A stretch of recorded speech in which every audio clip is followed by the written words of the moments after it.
Hey, Hello there. oh yeah, I'll just put this. Good morning. That's proper Morning. rock and roll pose. That Yeah, well, just you like just the sat- just backdrop? was it just sat there strumming, making the magic happen. Well, yeah, I like. Well, I'm having my breakfast, so Nice. Yes. Yeah. Yeah. Yeah. Me too, mate. Yeah. A massive cup of coffee. so how Mm. are you, Howard? I'm very well. I'm very well, John. Um, we've we have we met over the years? Have we bumped into each other? I don't think so. I'll give you I'll put my cards on the table, right? I Okay, don't think we have. no, no, no. Because I mean, we were, obviously I'm singing Acid Rain, and I think like I don't know, our eras were just off, weren't they? Because you were sort of forming in '88. By the time we were done, you guys were sort of coming through. It was that sort of thrash metal, death metal crossover, wasn't it? Yeah, yeah. Yeah, Wow, I acid know. rain. Oh wow. There's a Oh, blast from the past. yeah. Do you remember Hell Bastard? Yes, yeah, fucking hell. They went thrashy, didn't they? They were kind of like early kind of Hellhammer type vibe, and then they went like super thrashy and really like Yeah. potent. I remember, yeah, that was. I remember that being a thing as well. There was like, because we were all sort of hyper serious back then. I mean, people talk about gatekeepers now. Every fucking one of us was a gatekeeper back then. So yeah, there was this big thing about, oh, should we let them in? Are they allowed to be thrash? It's just Mm. stupid when you think about it now. Yeah, it's just music, isn't it? It's Yeah. like extreme music and music for the morning. Mm. Unless it's Yeah. your depends what your prerequisite is, I think. So let's get stuck into you guys. You've you've sort of split up, reformed. You've been back for quite a while now, Mm. and you've been. I mean, this album is sort of the culmination of sort of 4 years' work, starting in COVID. If I'm right, is that the case? Yeah, it was during the COVID that the frustrations with the lockdowns and the draconian measures that I think they talked about, didn't they? They talked about draconian measures. And Yeah, so we saw some real arseholes, on, you know, telling people what they've got to do, what they can't do, and and I'd been writing, I'd been doing some stuff, but I didn't. It was kind of like a re a rehash of the previous album. So kind of like after the COVID, I kind of started again. So I made sure it was all post COVID stuff, and started yeah, writing again, and um, kind of tried to go from a different angle, you know. yeah, yeah. And that's interesting that you're prepared to sort of, you know, admit that maybe for whatever reason, whether it was the effects of COVID or whether that you found yourself kind of re-examining your stuff and going, I presume, is this good enough? What am I doing with this? Yeah, well, I mean, like with the history of cancer, every single album's been different, and I didn't want to do another version of Shadow Grip, so I thought, and plus we had a lineup change, and that kind of put a kind of like a spanner in the works for a bit because you've got to kind of work and then get everything. So you've got to be patient and stuff Oh, like that. mate, tell me about it. We had a guitarist and drummer. Yeah, they're not very important. Guitarist and drummer leave at the same time. Um, I mean, Mm, all cool, different reasons, but just bad timing for the rest of us. And mm, so we're at that point where we want to start pre-producing the tracks to get in the studio. You know, we've put them together, but we need to play them in a room, pull them apart. You know what it's like. Yeah, Um, exactly. and we can't get going with that until we put a drummer in place. So yeah, it's just like I feel like I've been sat at a red light since fucking December. Do you know what I mean? Tapping the steering wheel. Yeah, I mean, it's a bit of patience because you got to kind of, work with new members and stuff like that. I mean, I have to be honest. When the previous two guys, I lost the bass player and drummer, but they're good friends, and we Yeah, did some serious rites of passage. So it was based on basically if I continued, and shoulder it and try and get it happening with other members. So that was yeah, just it's just it's a hassle, as you say, yeah, to have to do yeah. it. But It is. It is. I mean, I completely agree. And I mean, I'm the only remaining sort of. Well, I'm the only original member and have been since we came back 10 years ago. And the guys who've left again were in right from the very beginning. So they've actually been in Acid Rain twice the length of any of the original members, yeah, um, which is just it's bizarre. Um, and they're mates as well. But like you said, it's frustrating. It's frustrating, and there's like it's almost like being injured as an athlete, I guess. Do you know what I mean? You're like yeah, you can't do what you want to do, and you're being prevented from it. And you go through the dark times. Will I yeah. ever find anyone? We've been. I mean, the thing is with.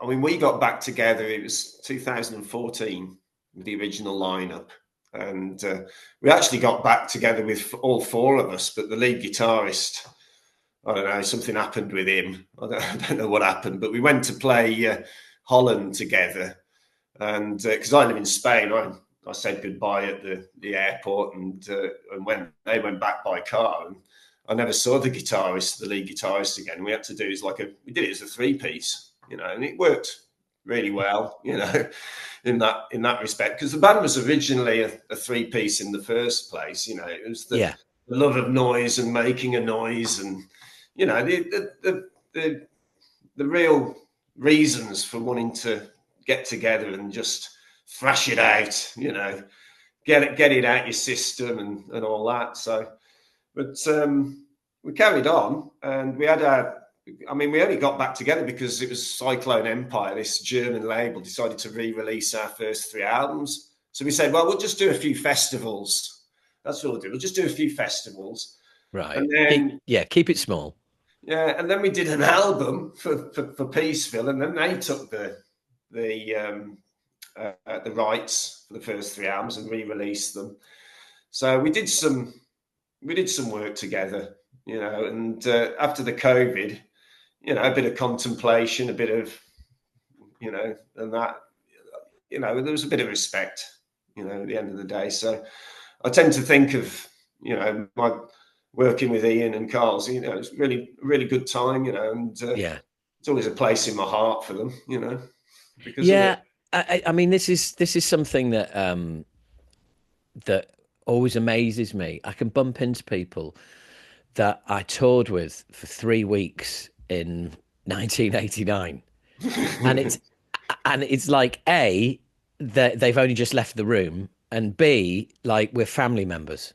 Mm, yeah, It's yeah, just weird. yeah, yeah, I know. It's there's just that kind of I don't know. There's that bond. It's almost like you. It's almost like you're survivors of a disaster. Yeah, it is. Do you Yeah, know what I mean? yeah, that's a good analogy. That is.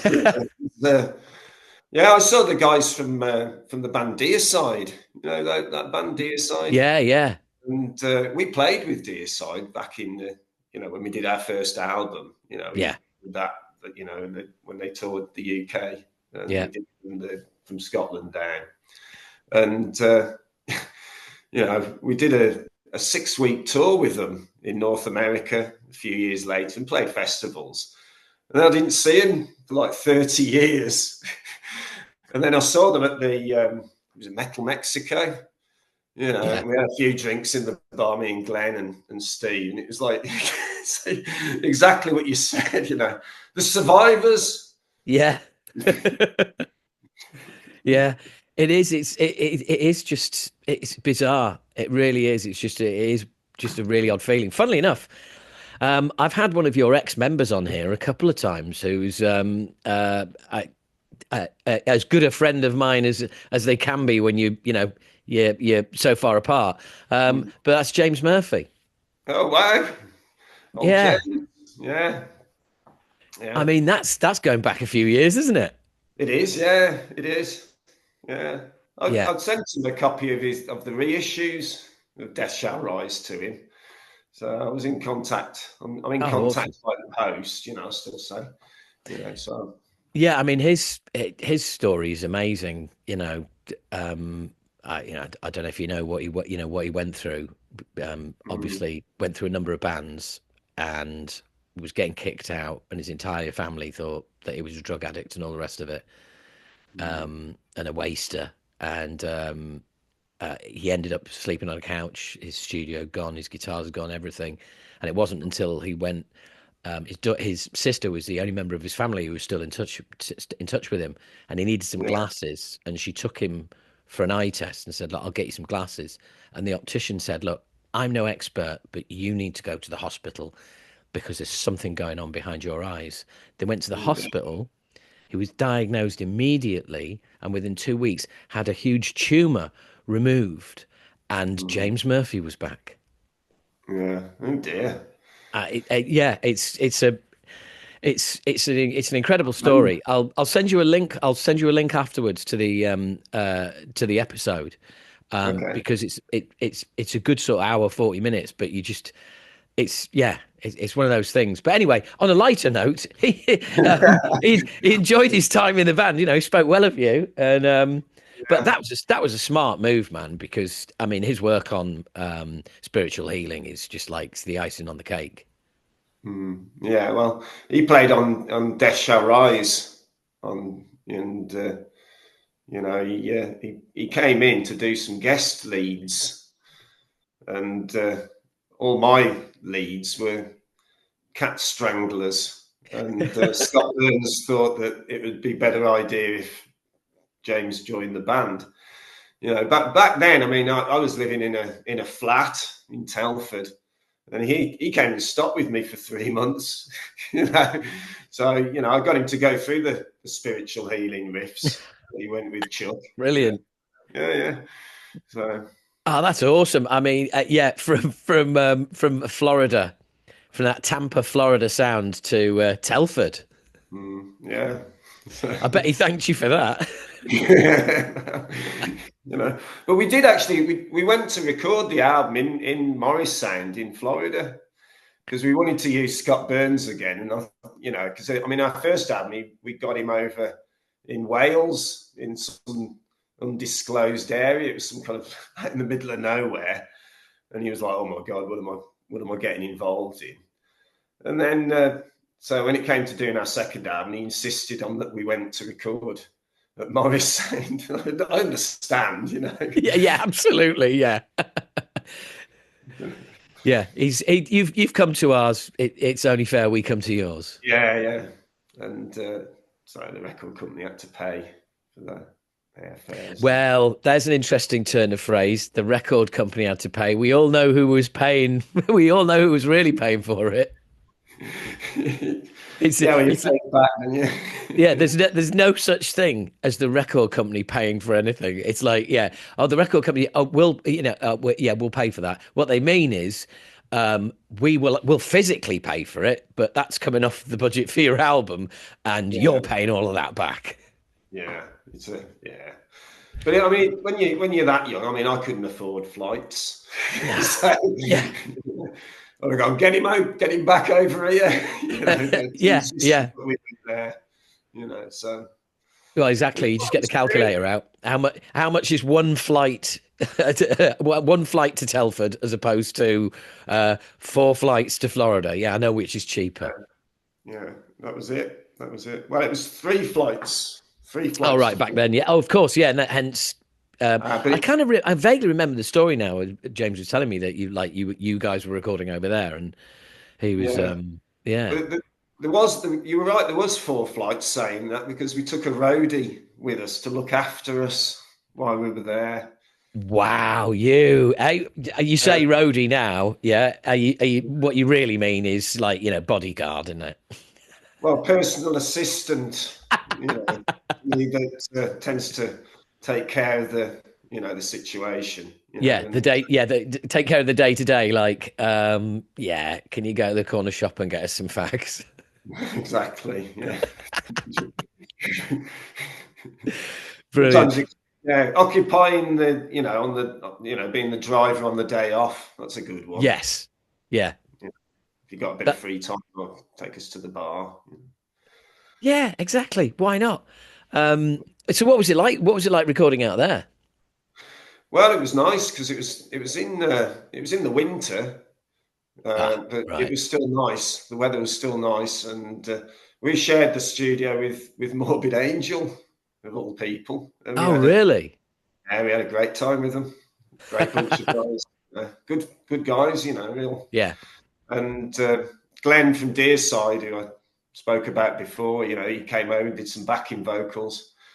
But I remember, like on a Saturday night, these bands they had nowhere to bloody go to. I'm sure of it because they all used to come to all the death metal bands, even Chuck and people like from Death and all these guys would turn up. They would manifest out from nowhere and come into the studio, and try and get like 5 minutes, and they'd all be talking together and socializing, and Wow. So I mean, the thing is, it's as a kid over here. I mean, I loved, the whole death metal scene. I mean, we were label mates with Death. That's one of my claims to fame. Um, and so I've forgotten more stories that the record company told me at the time than I can remember. But yeah, it just ridiculous. But albums being recorded, Morris Sound, you just like yeah. it got to the stage where you just buy if you see it's recorded there, you buy it, and but you don't think that the studio is that pivotal. Do you know what I mean? That it's like an actual sort of like hangout as well. Yeah, because I think like Scott Burns was, as they say in England, one of the lads. In Ireland, one of Yeah, the lads. right. Yeah, So yeah. you know, he's happy to hang out and chill out with the guys there. But So that was. Did you face? This has just occurred to me, right? Um, because I was going to say but that's some great credibility as well. Some of those guys, doing, backing vocals or whatever, and lend it. All of a sudden you've got that sort of credibility underlined with mm, now as a UK thrash band, and I have absolutely no problem with this, right? But as a UK thrash band, UK thrash was basically disregarded by North America, pretty much by Europe as well. We were like, I mean, I'm not referring to now, where mm. strangely over time it's actually gained credibility. But back in the Yeah, day, you know, it I it mean, was it depends. I think it depended who listened to it, really. I mean, you had bands like Onslaught and stuff like. I mean, it was kind of in there. yeah, Yeah. it's just none of us got out to the States. None of us did anything out there. And we did little bits in Europe, but that was it. The question I was going to ask is, from a death metal point of view, was there that kind of like the UK scene, it's not all that, or did you find like all doors were open to you? Well, I mean, once we'd done an album, we started playing to people with Scott Burns' name on the probably on the cover, but with the cover, it kind of Yeah. took off. We went from playing from 30 people to 300 people. We Yeah. used to play the Memorial Club in Wrexham. You know, Oh, there's nothing wrong with that, mate. What a night out that is.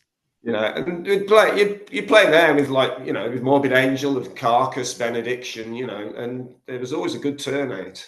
Yeah. Regardless whether it's American or English. I've I've got a tour poster from 1990 just to my right, and the Memorial Club Wrexham is the 13th of April. Yeah.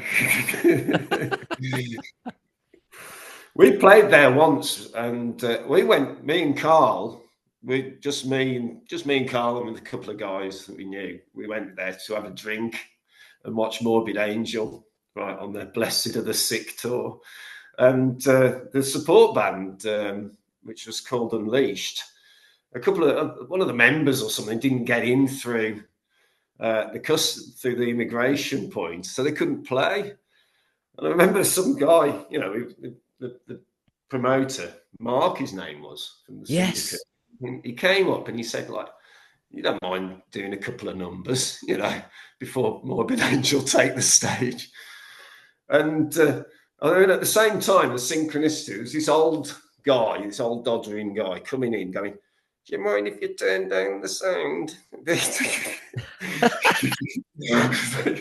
That's what I remember of that. And anyway, we went up and we did a few songs. We actually did a cover of Dethroned Emperor that night, which was, I'm glad there was no like modern phones back then. Yeah. So That's insane. That's absolutely insane. So you basically unofficially supported him for one night. yeah, we did, yeah. And David Vincent was very thankful at the time. Yeah, gave me a free T-shirt. Yeah, Wow. yeah. That is praise indeed. Yeah, he lives in Texas now. He does, which is the perfect place for David Vincent. I said that the last time I saw him, we played a gig with him in was it Dortmund? It was actually a gig before last, and it was in Dortmund. And I said to him, I said, "That's just the right place for you, the Lone State." And he goes, "That's what my mom said." Brilliant. So as regards the new album, I've only had a couple of listens, but mate, I mean, what can I say? Really excellent stuff. I mean, it reminds me, it kind of reminds me of the glory years of death metal, but with a kind of eye on the future as well. Yeah, And I particularly like the production as well because it's got some character. It's not just it's not another. We'll use this drum sound. We'll use this guitar sound. It sounds a bit more real. yeah. Well, I mean, the studio that we used was in Madrid. He was a guy there. I think he does a lot of black metal bands. Simon, his name is. The Box in the Box Studios or something. Or the Empty Room. It's the Empty Room Studios. The Box in a Box is another studio, so can't get confused with that. Right. I'm doing service. So it's the Empty Room Studio. And he usually does a lot of black metal stuff. And, when I went down, I kind of got along with him when I was doing the rhythm guitars. And, he's a guitarist himself. And so he did some reamping with my amp, and got it happening. But the biggest shock for me was when we did the vocals, because usually in the past, this is no like disrespect. When I worked with Scott Burns, for example, he actually sat down with me and he showed me actually how to construct, a verse and a chorus and this type of thing. Yeah. And then with Simon Effermy, the basic thing was taken out of my hands and he said, look, just do it like this, And then I think with Spirit in Flames and, in Shadow Grip, I kind of found my way a bit. But I think in the last one, this was the first time I actually went in the studio and I knew what I wanted to do with the vocals and the mic was already set up. And I did the vocals in a day and a half. Wow.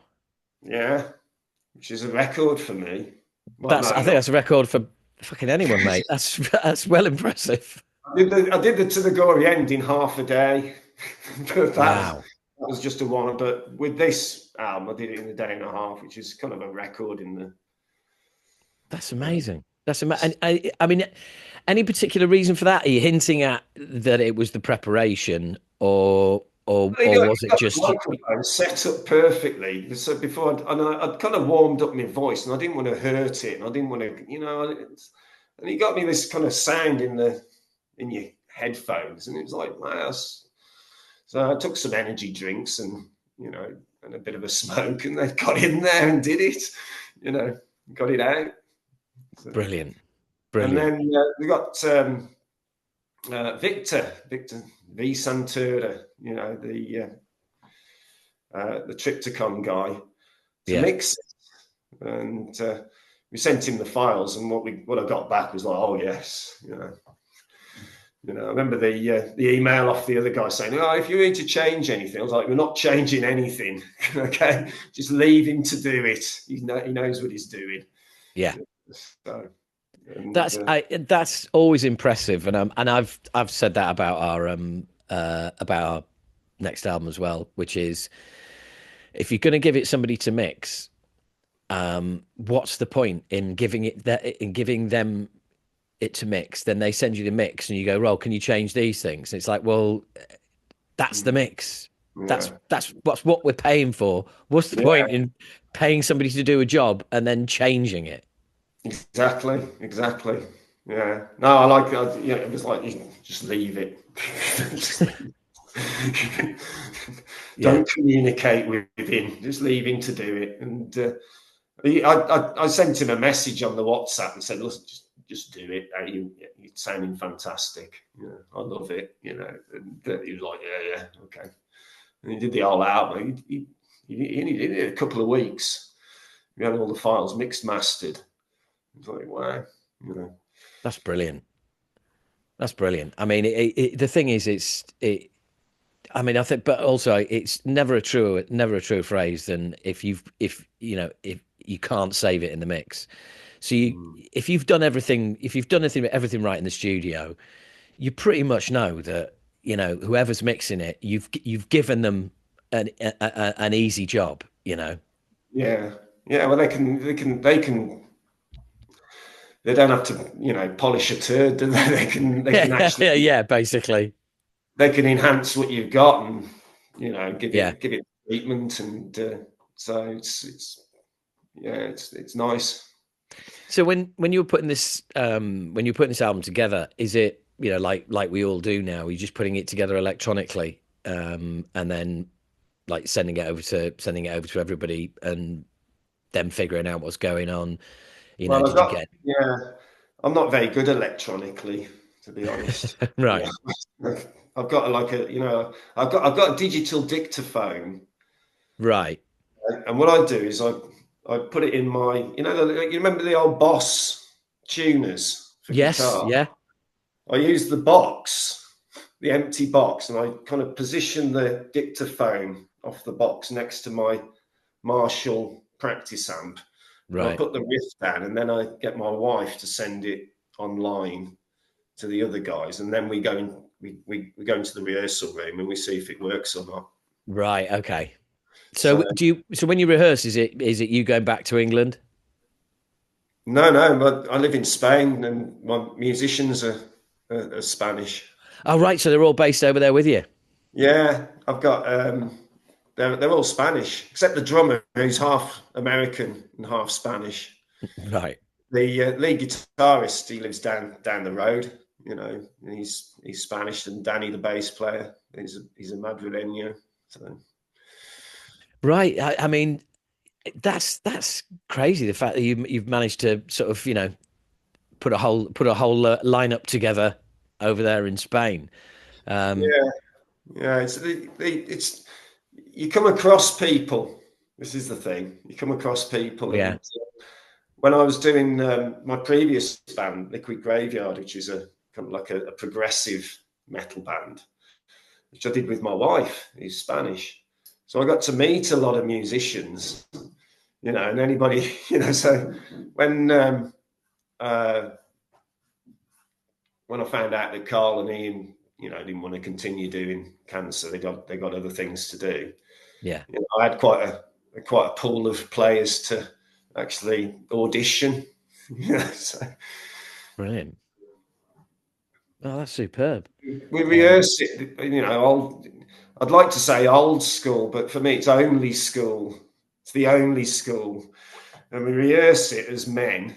And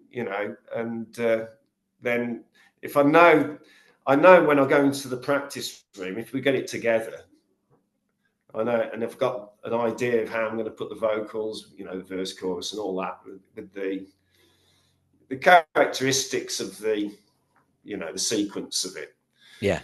To make a song, I know if by the time I've left the rehearsal room whether I've got a song or not, really, and whether it's dry the tears and chuck it in the bin or with another one. Yeah. Yeah. So, no, I know exactly what you mean. That's the stage that we're at the moment, just wanting to get in that room, but I haven't got the people to get in the room with at the moment, but we'll get there. Yeah. So Peaceful, that's been a long old relationship. Were they kind of in touch with you, or were you in touch with them about putting another album out? Well, we had a 2-album deal. Right, so you had no choice. Well, I was under the impression they had the choice of going, well, you haven't got the other two guys have gone, you can, yeah, but no, they've been really cool, and they've been by far the best record company I've worked with, by far. They've been absolutely. Are you saying that your experience on a major label was not all it's cracked up to be?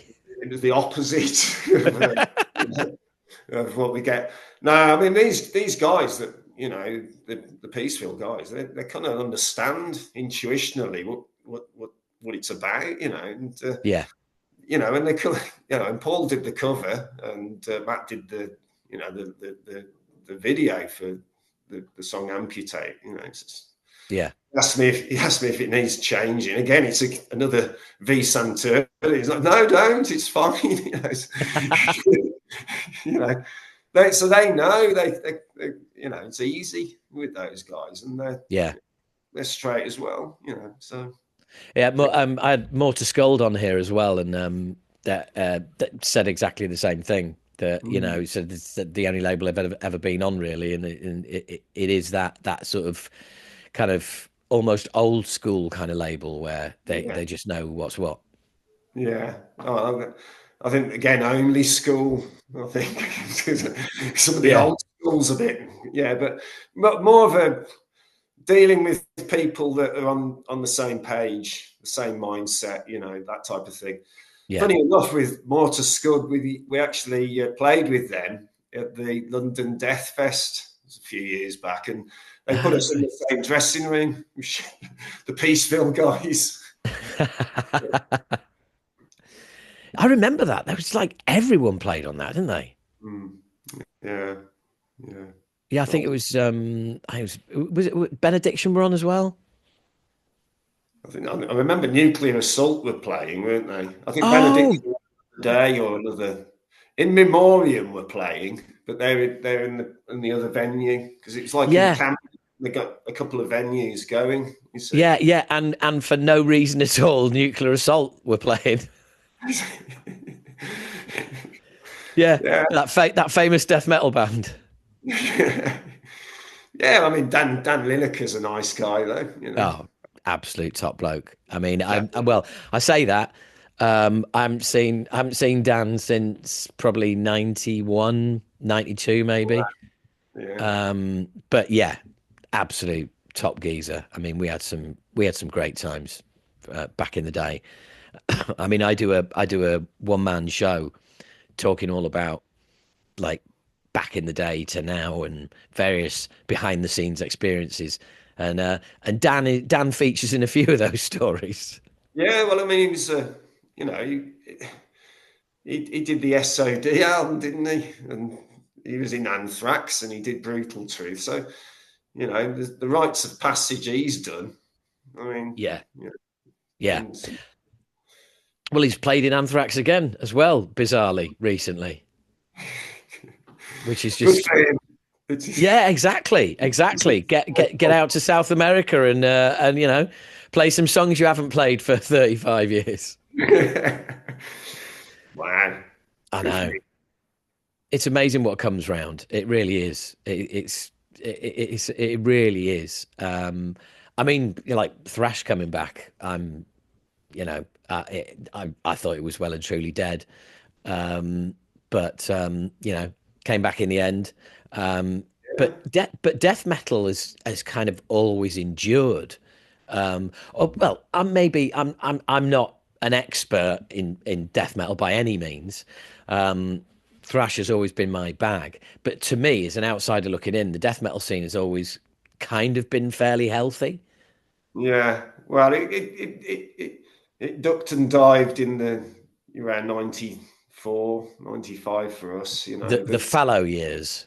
yeah, but I mean the thing is with it. I mean, I tend to see it with the same way as we look at giallo gore movies from Italy. They never Ah, go right. away. It's fantastic, aren't they? If they're on the TV, you watch them. So it's kind of like in that type of thing. I mean, Cannibal Corpse is probably the biggest seller. Because they're on Pet Detective. Yes, I was just thinking. Yeah, old Ace Ventura helped them out. But I mean, it's the end of the day. It's not so much about record sales and popularity. I mean, you wouldn't play in a band called Cancer if you were after that, you know. Yeah. It's a fair point. Music at the end of the day, and we just played a show in Rome, with all that heritage of the giallo film, cult films, and going to see the Colosseum, and sort of, it was quite overwhelming. The emotion was playing there, and the crowd erupted like mounts of Vesuvius. It Wow. was a fantastic experience. First time Is I it? played Rome as well, Roma, I was and just going to say, was that the first time you played Italy? first time we played Rome. It wasn't the first time we played Italy, but it was the first time we played Rome. Yeah, And being a big fan of the film, that yellow yeah, film, yeah, Argento Fulci film filmography, and also right. the culture's awesome as well. I think Oh, it's I urban. love Italy. I absolutely, totally know what you mean about the culture. For me, it's a real nice place. So Yeah, yeah, I was quite taken aback. yeah, By the crowd were just incredible. yeah. I've been to Italy. I've been to Italy many times over the years, and I've always found myself. It's just. I found the culture really easy to just slip into and assimilate. Straight away. It's like, yeah, okay. All of the little nuances, like the price of your coffee differing depending on where you drink it, and and just the concept of their breakfasts, but also the length of the meals. Um, but especially being out on a Sunday and seeing like entire families on a 3 or 4 generations kind of like wandering down the street or sat in a park chatting. Um, Yeah, yeah. and It's and it's it, just it's a wonderful place. yeah, It really is. yeah, Uh, doing the work of the Rome Tourist Board here. yeah, I know. Well, perhaps I should apply for a job. You know, Yeah, yeah. Well, my speaking CV. speaking of horror movies, by the way, mate, there's a brilliant podcast out there called A Year in Horror, which Oh, is which is hosted by a friend of mine, used to be singer in OMS, and that's Paul Waller.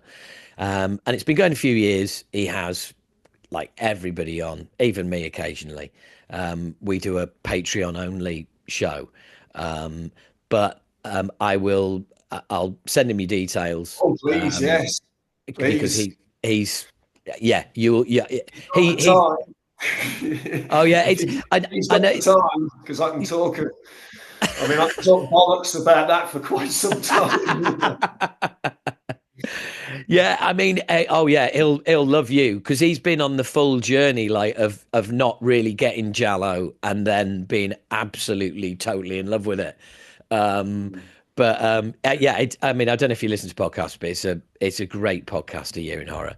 Um, I mean, and literally that's what you get. You know, you get almost 4 episodes in a month of about an hour and a half, and it will all be on one particular year and what horror movies came out that year. Watch them all, break them down. It's superb, Yeah. really is. And that's the good thing as well about doing press now, as Mm. you're right in the middle of. But doing press now is like, there is that kind of element of, well, look, let's just get you on stuff. It doesn't have to be right. You've got to be on, you've got to be on this death metal podcast or this radio show or whatever. There's all sorts of different media, and you don't have to talk about, you don't have to talk about the new album on a horror movie podcast, but people will be aware that you've got a new album out. Yeah, exactly. Yeah, it's a good way of presenting it, really, with like another theme. Yeah, And yeah. Cancer's always had a close theme with the horror movies. You know, the first album, To the Gory End, was a still picture that was painted off George Romero's Dawn of the Dead. Bit of a Right. David Bowie moment then. Sorry. It's the coffee. It's a bit strong. Yeah, and well, funnily enough, probably our biggest song is a song called "Motherly Love," which is about Psycho. You know, Oh, I know. Norman. Yeah, literally. Yeah. To this day, I'm still getting audiences to shout Norman at a thrash metal show. It's the only chance you ever get to do it. Um, but That's a class film. That is a I, really good film. well, we've since covered on the 2 albums later. We did a song called Phantasm, and then Oh, on from the the last album we did a song called Within the Woods, which is about Evil Dead. oh wow, In wow. fact, Okay. how cheesy is this? Sorry, listeners. Um, that's the shirt. Look at that! Fantastic, Oh yeah, wonderful, yeah. wonderful. You gotta have Ash in there. Wear the colours, man. Wear it with pride. Yes, absolutely. Well, what size shirt are you? I'm a medium. Right. If we've got any medium left, I'll dig one out and I'll send it. I'll get Simon to either give me your address or I'll send it to him and I'll make sure you get one. Okay, fantastic. That's No great. worries, man. No worries. I'll get a T-shirt to you if you want. Oh, Um, hey, we've gone from tape trading to shirt trading. yeah. Do you Brilliant. remember Yes. reading? Do you remember? I had uh, a copy of The Satanic Rites by Hellhammer. I think it came via Shane Embury from Napalm Death because he Yeah. used to live in Telford. He used to live in a place called Broseley, which is over the River Severn. And so him and his friend Mitch, who was in Unseen Terror, they used to get do a lot of tape trading with Daz Russell from Birmingham. And I got a copy, and the hiss. I mean, I forgot about the Dolby. The hiss was actually louder, so much louder than the music. I had to kind of crank it up to get the full benefit. But, Yeah.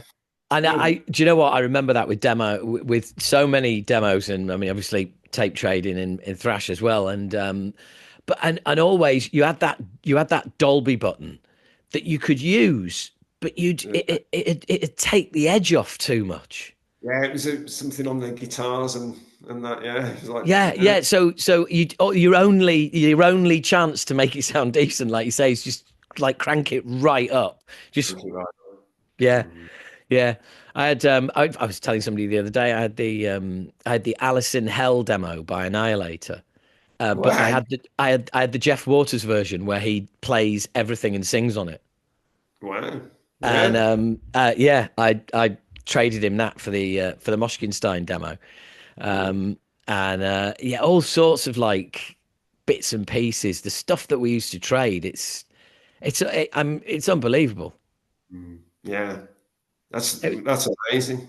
Jeff it, Waters. it was an Also incredible scene. surprised me, he did, because of that song Alice in Hell. That's high pitched. I mean, he's sucking Yes. a helium balloon, wasn't he? He's like- Um, do you know where Annihilator are based now? No, I know they were Canadian, weren't they? Okay, well get ready. They are now based in Darlington Oh, wow. in the northeast. Fantastic. I Hey. know. I know. It's just a weird one, but yeah, been based over here for quite a few years now, and yeah, it's keep expecting them to bump into them at a show or something. But yeah, who would have thought Canada to Darlington? Mind you, your your journey's an interesting one. When did you first move? When did you first move out to Spain? What was the, was there an inspiration? Well, look, I've been doing stand up many years, and I know there's two reasons. There's one of two reasons why you moved there, and I bet I can guess the reason. It's either work or love, and it wasn't work, so it was love. Well, it wasn't for the work. No, Yeah, Spain is not known for its work. no. But I mean, I've got a good life here. My wife's Spanish, and I've been here for 20 years come November. So, Wow, yeah. so it So, really is home. yeah, it is. It is. I've got How's your Spanish? well, it's not great. It's Yeah, not great. I live in Madrid, though. I mean, which is kind of like an international city. So yes, people know a fair bit of English. The only problem is when you go with what they call the El Quinto Pino, which is the fifth pine. In other words, out in the middle of nowhere, and they're yeah. like, "Hey." And even when I try to use my Spanish, the accent, just they don't get it. You can imagine how it sounds to them, though, can't you? Yeah. Well, I'm not like John Cleese. I do actually kind of do make some kind of, I do Yeah, try to formulate the sound, but the R is the phonetic issue for most English people. It's good for Scottish people and people from the that type of. But if you're like Jonathan Wass, you can't speak Spanish because the R is just not. what, that's a bizarre sound. So what is that? Well, it's how they pronounce their R. Right. And it's more with that rolling of the tongue type thing. And it's Yeah. like drive you crazy to try and say. The more you force it, the worse it gets, type of thing. Right. So Yeah. it's like out of practice. But yeah, it's nice though. I do like living in Spain. But like you said, also Madrid is an international city. I mean, I've been in London for 30 years, and it's yeah. I get that. I mean, I've always said that like London is like a country of its own. There's London, and there's the rest of the UK, Yeah, yeah. and it's completely different. And I've been to Madrid, but I've spent more time in the outskirts of Malaga, between Malaga and the coast, Oh, in fairly rural yeah. places, and the difference is just night and day. You know, Yeah. it's like the difference between the Yorkshire Moors and central London. There's you're going to bump into maybe like one or two people, and they haven't got a fucking clue what you're talking about. That's it. That's it. Yeah, Yeah. but it's nice down there though, down by Malaga.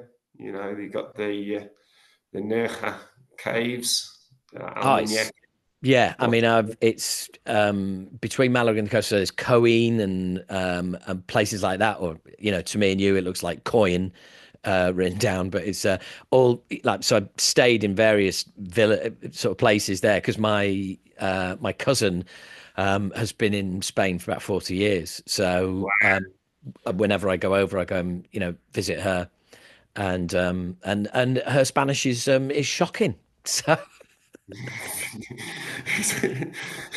yeah. Yeah, so there when you I go. when I try to speak to people in Spanish in the centre of Madrid, and they usually answer me in English, Yeah. because they want to try their English out, because they've all had Yes. classes, but they've never had the opportunity except with the tourists. And they see me as a tourist after 20 years. I'm still a tourist there, Yeah. but no, I'm good here. Mate, that sounds like Yorkshire. My mum's lived in Yorkshire for over 50 years, and like she'll still get the yeah, but you weren't born here though, were you? You local. Yeah, it's like she's lived there for 50 fucking years. Come on, do us a favour. Oh dear me. So look, let's. What have you got any touring plans? Are we like Can we expect to see you guys on the road, or is it like festival I time? think we're playing in England in September. In September, we're playing in You, England.